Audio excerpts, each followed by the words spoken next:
ಹೌದು, ಅಶ್ವಿನಿ ಮೇಡಮ್ ಅವರ ಮನೆಗೆ ಇದೀಗ ಗಿಲ್ಲಿ ಅವರು ಎಂಟ್ರಿ ಕೊಟ್ಟಿದ್ದಾರೆ. ಯಾಕೆಂದ್ರೆ ಮೊನ್ನೆ ತಾನೇ ಡಾಕ್ಟರ್ ರಾಜ್ಕುಮಾರ್ ಅವರ ಹುಟ್ಟುಹಬ್ಬವೂ ಸಹ ಆಯಿತು, ಪುಣ್ಯ ಸ್ಮರಣೆಯೂ ಸಹ ಆಯಿತು. ಸೊ ಹೀಗಾಗಿ ಇಷ್ಟೊಂದೆಲ್ಲ ಕಾರ್ಯಕ್ರಮಗಳು ಅದೇ ಒಂದು ತಿಂಗಳು ಅಂದ್ರೆ ಏಪ್ರಿಲ್ ತಿಂಗಳಿನಲ್ಲಿ ಬಂದಿದೆ. ಗಿಲ್ಲಿ ಅವರು ಕಂಪ್ಲೀಟ್ ಆಗಿ ಬ್ಯುಸಿ ಆಗಿದ್ದಾರೆ, ಹಲವಾರು ಪ್ರೋಗ್ರಾಮ್ ಈವೆಂಟ್ಸ್ ಗಳನ್ನು ಒಪ್ಕೊಂಡಿರ್ತಾರೆ. ಅದರ ನಡುವೆ ಅವ್ರಿಗೆ ಒಂದು ಸಮಯ ಸಿಕ್ಕಾಗೆಲ್ಲ ಅಪ್ಪು ಅವರ ಸ್ಮಾರಕಕ್ಕೆ ಹೋಗ್ತಾರೆ. ಅಪ್ಪು ಅವರು ಅಂದ್ರೆ ಗಿಲ್ಲಿ ಅವ್ರಿಗೂ ಕೂಡ ತುಂಬಾನೇ ಇಷ್ಟ.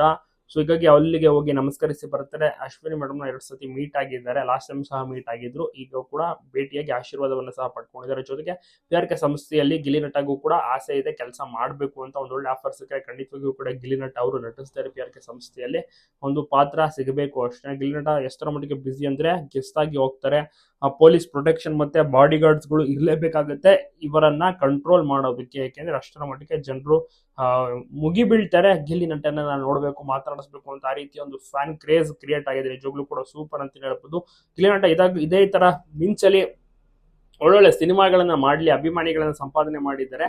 ಸೊ ಅದು ಸಿನಿಮಾಗೆ ಕನ್ವರ್ಟ್ ಆಗ್ಲಿ ಅಂತ ಜನರು ಕೂಡ ಬೆಸ್ಟ್ ವಿಶ್ ಮಾಡಿದ್ದಾರೆ. ಅಶ್ವಿನಿ ಮೇಡಮ್ ಸಹ ವಿಶ್ ಮಾಡಿದ್ದಾರೆ.